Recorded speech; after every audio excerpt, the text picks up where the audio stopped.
धीरे धीरे। मैं तरुण यादव आज आपको एक इंस्पिरेशनल स्टोरी सुनाने जा रहा हूँ। ये स्टोरी एक ऐसे नौजवान की है जो ओखला विहार की झुग्गियों में रहता था और जामिया नगर में बिरयानी का ठेला लगाता है। इस नौजवान ने बड़ा कमाल कर दिखाया।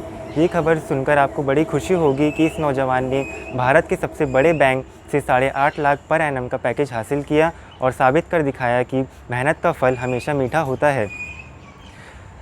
इस नौजवान का नाम शाकिर है। शाकिर जैसे और कई बच्चों के लिए असीम आशा फाउंडेशन पिछले 20 सालों से बहुत अच्छा काम कर। आइए असीम आशा फाउंडेशन के मैनेजिंग डायरेक्टर से जानते हैं कि ये मौज़ा कैसे हुआ।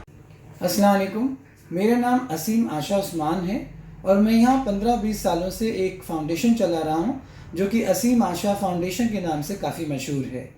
यहाँ पर मैंने नूरनगर से काम करना शुरू किया था, नूरनगर में रहने वाले झुग्गी झोपड़ी के बच्चों के लिए। उसके बाद फिर ओखला पट्टी और उसके बाद में बटला हाउस और तमाम दिगर जगहें जो यहाँ के आसपास की हैं, वहाँ के बच्चे मेरे पास में आने लगे। ये वो बच्चे हैं जिनको पढ़ाई लिखाई की अपॉर्चुनिटीज़ बिल्कुल ना के बराबर मिलती हैं। अगर वो सरकारी स्कूल में जाते हैं तो वहाँ भी उन्हें वो एक क्वालिटी एजुकेशन नहीं मिलती। इसके अलावा इन बच्चों को तमाम परेशानियों से अपनी झुग्गी झोपड़ियों के बीच गुजरना पड़ता है। वो बहुत गंदी होती हैं, वहाँ पर पानी तक ठीक से नहीं मिलता, नहाने के लिए भी नहीं, और यहाँ तक कि पीने की भी परेशानी बहुत है। और इसके अलावा बहुत ज़्यादा अपने लाचार और कमज़ोर होते हैं और उनको ये लगता है कि ज़िंदगी बस उनकी यहीं थम कर रह गई है। ऐसे में उनके लिए उम्मीद के चिराग जलाना मेरे लिए बहुत ज़्यादा स्ट्रगल की बात होती है, क्योंकि उनके पूरी तरह से उनको सुनना और उनको पॉलिश करना।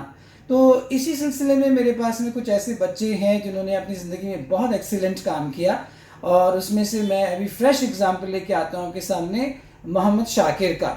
शाकिर एक ऐसा बच्चा है जो कि मेरे पास में 9th क्लास से आया था और वो कंप्यूटर सीखना चाहता था, और वो रोड साइड बिरयानी वाला है। यानी अगर आप कभी जामिया नगर से गुजरे होंगे तो शाकिर को आपने बिरयानी बेचते हुए ज़रूर पाया होगा, इवन बर्तन धोते हुए झूठे वो भी पाया होगा। उसके फादर और वो मिलकर भी, वो अपने पापा का बड़ा लड़का है, ये बिरयानी बेचने का काम बरसों से करते हैं। लगभग वो 8वीं क्लास से ये सारा काम कर रहा है। जब वो मेरे पास में 10वीं में आया था तो उसको ये लगता था कि जो जो उसके यहाँ बिरयानी खाने आते हैं तो वो इतने सूटेड बूटेड और पढ़े लिखे लोग होते हैं, काश वो भी उन जैसा ऐसा बन जाए और कार से निकल करके लोग उसे भी सैल्यूट मारे और वो भी वाइट कॉलर जॉब करे। तो उसको मैंने ट्रेनिंग दी और उसके बाद में उसको +2 अच्छे से करवाया। उसके बाद दयाल सिंह कॉलेज में उसने ग्रेजुएशन किया और उसके बाद एमिटी यूनिवर्सिटी के ग्लोबल बिजनेस स्कूल जो है वहाँ का बेस्ट स्कूल एमिटी का, नोएडा का, वहाँ से उसने अभी MBA कंप्लीट किया भी नहीं था कि उसे HDFC बैंक से एक ऑफर आया 8.5 लाख रुपए CTC एनुअल। तो ये हमारे असीम आशा फाउंडेशन के लिए बहुत ही बड़ा अचीवमेंट था कि एक झुग्गी झोपड़ी में रहने वाला और सड़क पर बर्तन मांजने वाला, झूठे और बिरयानी बेचने वाला लड़का इतनी बड़ी हिंदुस्तान के बैंक में काम करने के लिए जाएगा और वहाँ पर जो है इतनी अच्छी सैलरी हासिल करेगा।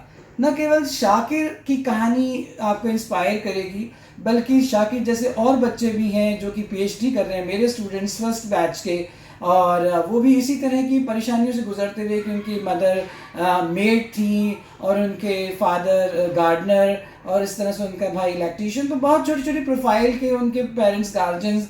उसके बाद वो लड़का जो है वो इस वक्त में जामिया मिलिया इस्लामिया से PhD कर रहा है। उसने नेट क्वालिफाई किया, उसके बाद JRF क्वालिफाई किया, वेल पेड भी है और उसको भी 45,000 रुपीज़ के लगभग मिलता है सारा कुछ मिलाकर के। इस तरह से अब लड़कियों में भी अगर मैं बात करूं, असीम आशा फाउंडेशन ने कभी जेंडर बायस होकर काम नहीं किया है। हमारे पास में ऐसी लड़कियां भी थी जिसमें मैं अगर देखूं किरण, नाजरीन, अदीबा, बहुत सारे नाम ऐसे हैं कि ये सारी लड़कियां कोई फाइन आर्ट्स में गई और फाइन आर्ट्स में MFA करने के बाद जॉब कर रही हैं। तो कोई लड़की जो है नेदरलैंड रेडियो में, और 5 कंट्रीज़, वो भी झुग्गियों से निकल करके 5 देशों में जो यूरोपियन देश हैं वहाँ पर उन्होंने घूमा। पेरिस गई, जर्मनी गई और इसके बाद हॉलैंड गई, वहाँ उनकी ट्रेनिंग हुई। UN के जो ऑर्गेनाइजेशंस थी उन्होंने उनकी ट्रेनिंग करी। एक नेदरलैंड रेडियो था, वहाँ पर वो ब्लॉगर की तरह काम करती हैं और आज भी वॉइस आर्टिस्ट हैं। बहुत अच्छा उनका जो अपॉर्चुनिटीज़ मिलती चली जा रही हैं, वो ग्रो करती जा रही हैं। नाज़रीन मेरी एक ऐसी स्टूडेंट है जो कि आज भी मीडिया में सीनियर प्रोड्यूसर रही है। उसने कई टीवियों में काम किया है और बहुत अच्छा वो अभी पब्लिकेशंस में काम कर रही है।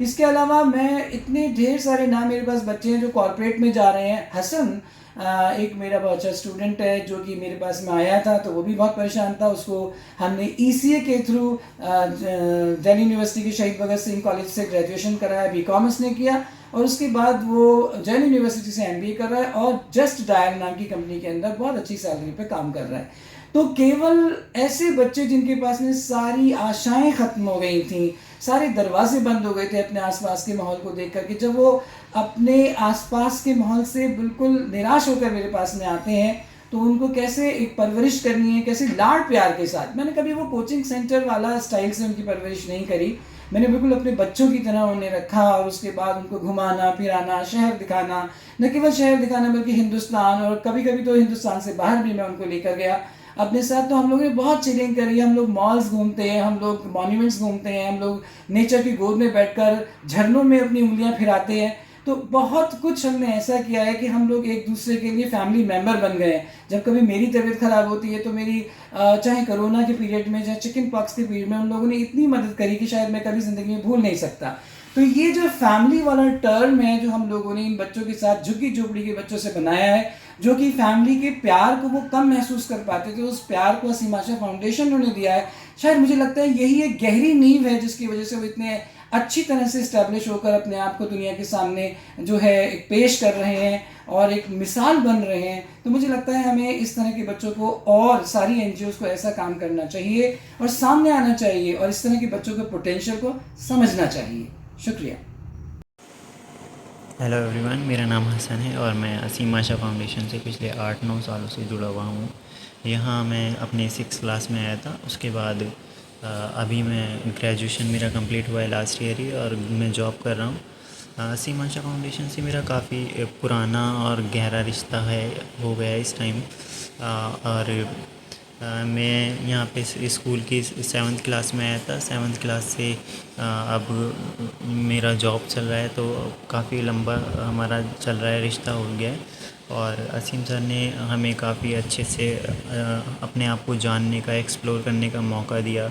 उसके लिए मैं जितना थैंक्स कहूँ वो कम ही कम है, क्योंकि असीम सर का क्या कहना होता था कि हमें अपना स्कूली पढ़ाई तो करनी ही चाहिए, उसके अलावा हमें दुनियावी चीज़ों पे भी ध्यान देना चाहिए। तो उसके चलते हम लोगों ने काफ़ी चीज़ें देखी दुनिया में। असीम सर ने हमें फ़िल्म मेकिंग, फ़ोटोग्राफ़ी और कंप्यूटर चलाना सिखाया। तो हम फ़ोटोग्राफ़ी, फ़िल्म मेकिंग करते थे, तो हम दूसरी जगह घूमने भी जाते थे। जैसे इंडिया के कई स्टेट्स के कई शहर हम घूमे, जैसे मनाली हो गया, हिमाचल प्रदेश में कुल्लू मनाली, और जयपुर हो गया, आगरा, लखनऊ। तो और इसके अलावा दिल्ली में तो हमने कोई जगह ही नहीं छोड़ी जहाँ हम घूमे नहीं।